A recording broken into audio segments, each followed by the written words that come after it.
Di 5 sekjen di DPP kami paham, siapa ketua DPD Jawa Tengah paham, dan Megawati saya juga paham. Dari mudanya sampai sekarang ya jadi seperti nenek-nenek ya paham. Ya, karena pembahasannya sampai Bu Mega, kayaknya kok gak enak aku wawancaranya. Nah, ini Bu Mega, nah ini bekas kadernya, jadi gua ngadepnya lebih enak. Anggap saja, tapi anggap Hasto Iya, atau ini. siapa? Hasto ini Bu Mega. Cai. Nah, terus Mas, lihat komentar Bu Mega yang belakangan ya terkesan sederhana sih. Apa susahnya sih? Tunjukin aja. Seperti apa, Mas? Ya bagi saya ya saya nggak akan sebut nama ya, tapi kalimat itu kok bagi saya kayak kalimatnya orang pikun ya. Kenapa saya berani mengatakan orang pikun? Nah, itu ibarat ya kemarin kan juga sudah masuk di dalam, sudah rekomendasi pada sebuah berbagai event kegiatan kan, wali kota. Kita juga tahu tuh. PDIP juga melakukan verifikasi. Oh pasti ya. Saya kan di partai ya. Verifikasi cuma ada dua kan, administrasi sama ketua. Betul. Oke, Jadi lanjut. sekretariat partai dan sebagainya sebelum mengusulkan ini kan juga detail itu dari tempat tinggal, ijazah, bla bla bla bla. Bahkan itu kan sudah berulang kali ya. Iya. Wali kota 2 kali, gubernur sekali, presiden 2 kali. Kok sekarang kura-kura atau bagaimana lah? Kok ya menyesatkan gitu loh. Mungkin pikun kali lah. Ada kemungkinan nggak dari pihak partai ketika Pak Jokowi diminta untuk mencalonkan diri sebagai wali kota, gubernur, presiden, partai itu tidak ngecek ijazah Pak Jokowi? Ada kemungkinan nggak begitu Pak? Itu sebenarnya sebuah keharusan ya, dan pasti melakukan. Jadi kan pendaftaran itu sebelum masuk ke KPU itu kan di panitia pendaftaran partai itu ada. Partai itu melakukan, bahkan yang menjadi petugas itu sudah bukan calon, itu partai yang ditunjuk untuk partai sebagai EO untuk menyampaikan ke KPU. Iya. Sebenarnya tanggung jawab partai, Bu. Saya berani menegaskan 100% tanggung jawab partai, karena partailah yang menghantarkan pendaftaran, partailah yang menyampaikan, dan KPU berhubungan itu dengan partai pengusung, bukan dengan personal calon. Itu resmi, bisa kita Ya, pertanggungjawabkan. Ibu dari Mas Sudarsono, akhirnya saya bisa berkesimpulan subjektif ya bahwa kalau memang itu memang pengusungannya lewat partai, ya, kalau hari ini orang-orang partai ikut-ikutan ya mempertanyakan ijazahnya Jokowi itu asli apa palsu, wah ya keterlaluan. Benar. Keterlaluan karena proses Keterlaluan. wali kota, gubernur, presiden sudah dilalui semua dan itu otoritasnya ada di partai politik pengusung. Otoritas pendaftaran adalah tanggung jawab partai. Partai itu ya. Makanya partai pengusung. Ada istilahnya partai pengusung. Itu yang memang bertanggung jawab. Kalau partai pendukung bisa hanya sekedar melampirkan dukungan rekomendasi dari pusat. Tapi partai pengusung itu yang harus bertanggung jawab dan selalu berkomunikasi dengan KPU. Itu clear. Oh, dari sudut pandang Ibu, general gitu, awam gitu, bukan mantan partai politik, sikap-sikap partai yang seperti itu kemudian didukung oleh komentar-komentar fungsionalis partai yang lain, selain ketum ngomong begitu, fungsionalis lain juga ngomongnya hampir serupa, quote in quote. Udah aja sih, jangan bikin ribut. Apa susahnya sih tunjukin? Kalau saya sih enak banget, gasmu. Itu sih, Bu. Seperti apa, Bu DJ? Menurut saya ya, partai yang punya pendapat mengikuti arah berita fitnah itu menurut saya nggak profesional lagi. Sepertinya partai ini memang ingin ditinggalkan rame-rame oleh rakyat. Sehingga nanti tidak akan ada yang memilih. Iya. 2029. 29. Satu DJ. Saya saja sebagai kader partai mantan kemarin sempat terhenyak juga, kaget begitu loh. Kok sedemikian sih? Berarti kan kayak orang melempar begitu ya. Bahkan itu sebenarnya nggak boleh. Bahkan kalau perlu nggak perlu menanggapi lah begitu. Tapi ini ya saya berani mengatakan ini sudah mengarah. Lah mengarah ini sebagai jawaban ya selama ini memang sinkronisasi hubungan. Tapi kan ini sudah apakah lupa atau pura-pura lupa? Saya berani katakan apa mungkin sudah pikun kan begitu kan?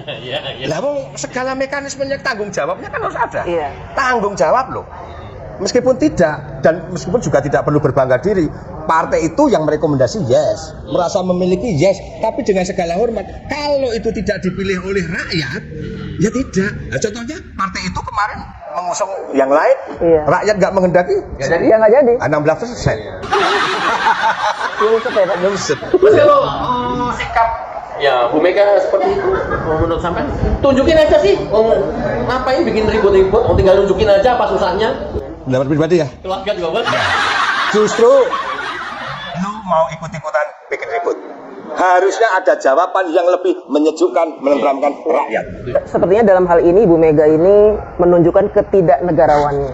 Ya mungkin karena usianya sudah lanjut ya, sudah mulai lemah kali ya. Ya kalau itu Ilmu politiknya lemah gitu. Jadi Terus apa kabarnya Kongres April? ya mungkin. Sekarang udah Mei.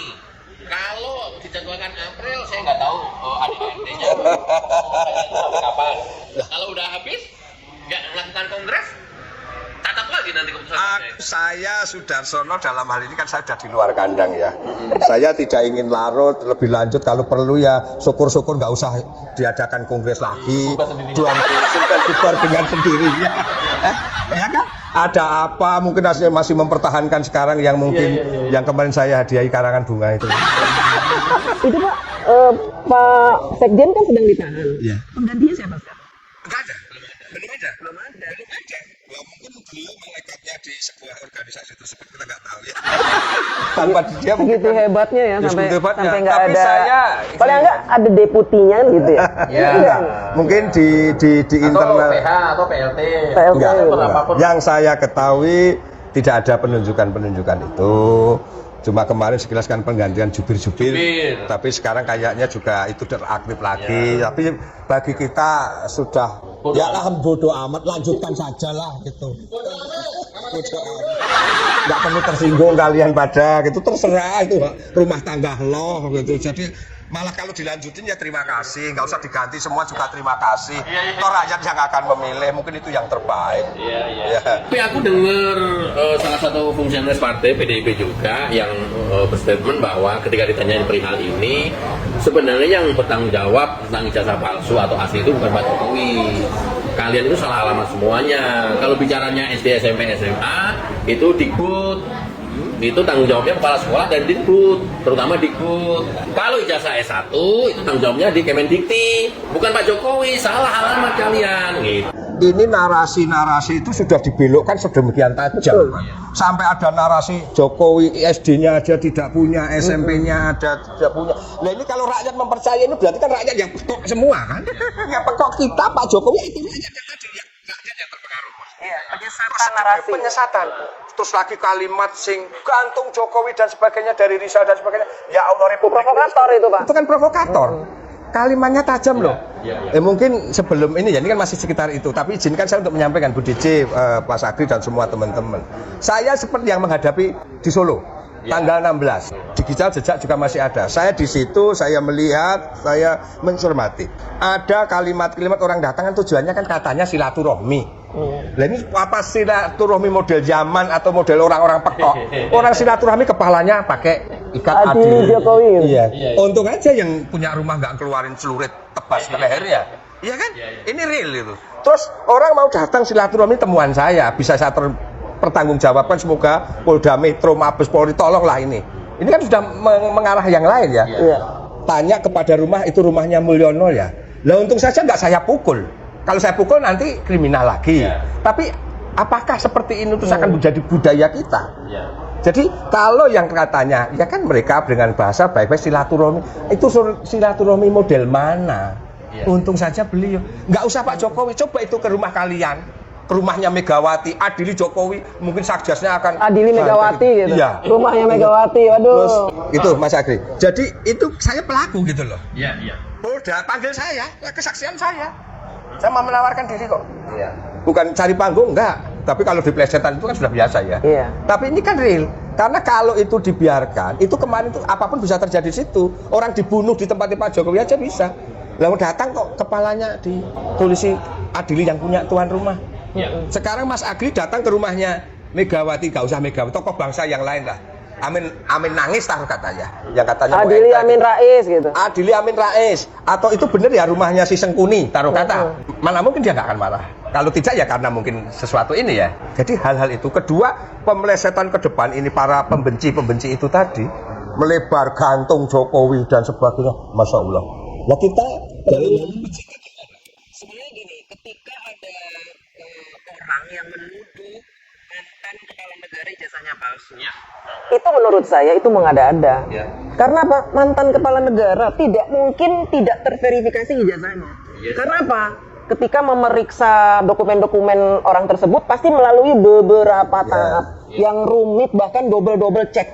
Nggak sekali, nggak 2 kali, bisa 3 kali, 4 kali. Tadi kan seperti penjelasan dari Bapak di partai, ya kan, dicek. Yang Kemudian harus punya tanggung jawab. Kemudian di KPU dicek Harus juga. punya tanggung jawab. Ya kan? KPU. Masih meragukan lagi. Kalau emang meragukan kesaksian dari orang-orang ini yang sudah memverifikasi, apalagi lembaganya. Pelecehan.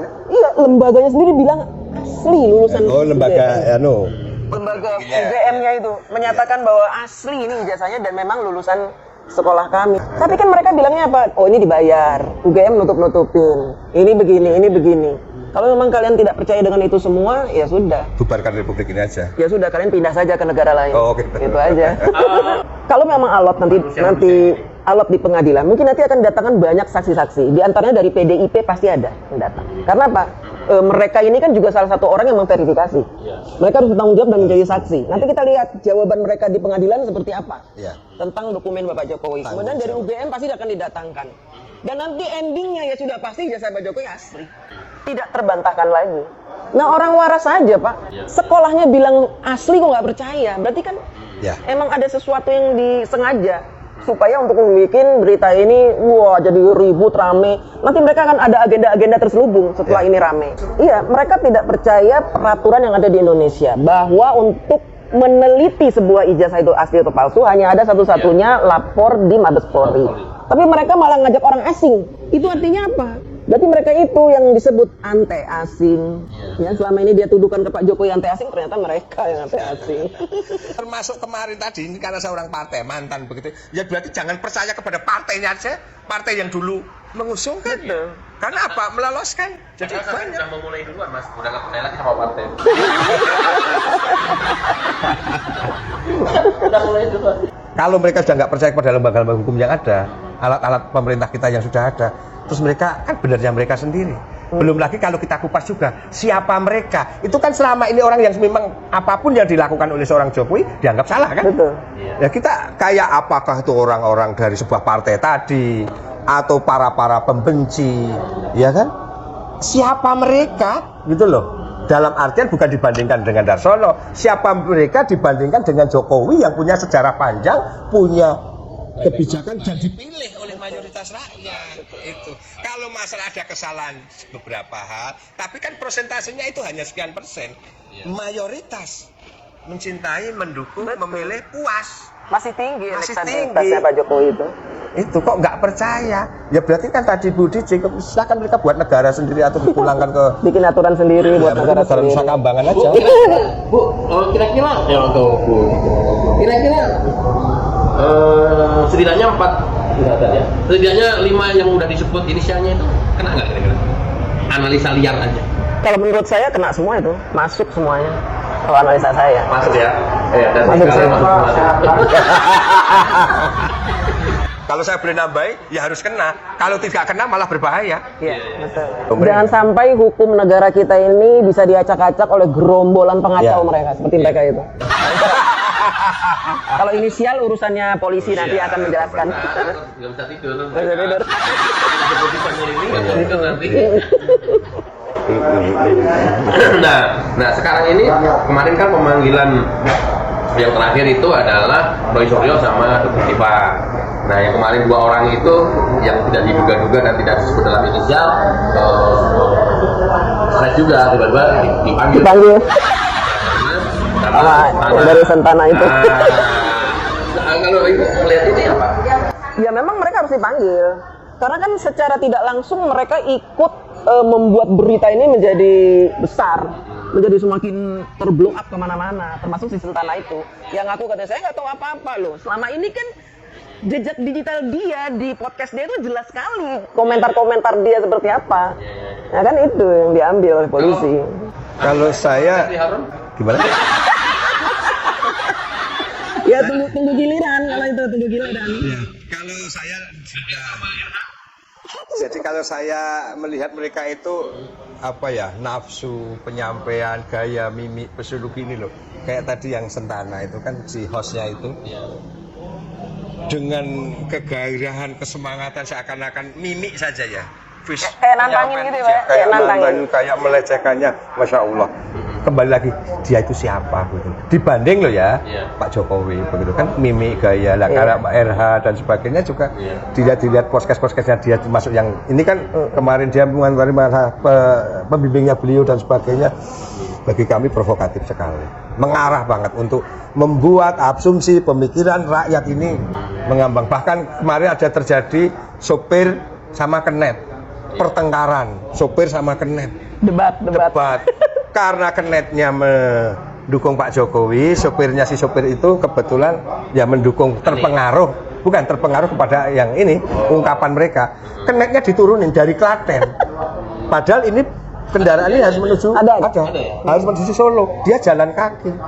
Jadi imbas dari apa sih? Imbas dari fitnah ini, Imbas dari fitnah, fitnah. hoax menyebabkan orang jadi bertengkar.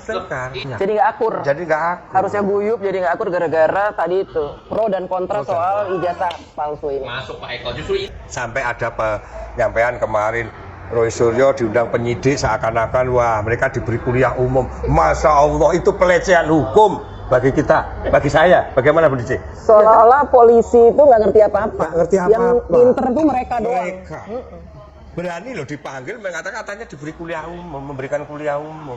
Loh, berarti kan sudah pelecehan lembaga. Makanya saya selalu bilang mereka ini orang-orang kurang ajar. Kalau saya juga melihat ini kok hanya dalih orang bisa bermain kata-kata, pinter berkata-kata. Contoh, yang penting aku tidak sebut inisial nama. Tapi kan dia nyebut ijazah palsu, jadi kita tahu arahnya kemana. Kayak ini ya, kebetulan kita juga ingat Anjing kurap. Anjing Kurap. Kebetulan dibalas dia nggak sebut nama betul di situ. Tapi kalau melihat runut dari awal penyampaian, mengarahnya kan jelas. Jelas ke siapa. Makanya alhamdulillah, Bu Dice juga balas. Meskipun juga harus dengan gaya yang sama, nggak sebut nama. Padahal kan sama-sama tahu. Lah ini kan mempengaruhi opini, mindset semua rakyat. Iya, betul. Apakah kita harus berbalas pantun? Memang saya masukkan kepada Mabes Polri, Polri ya yang berkompeten ini ya harus tegas. Beliau ini kan pemerintah, masa mau direndahkan?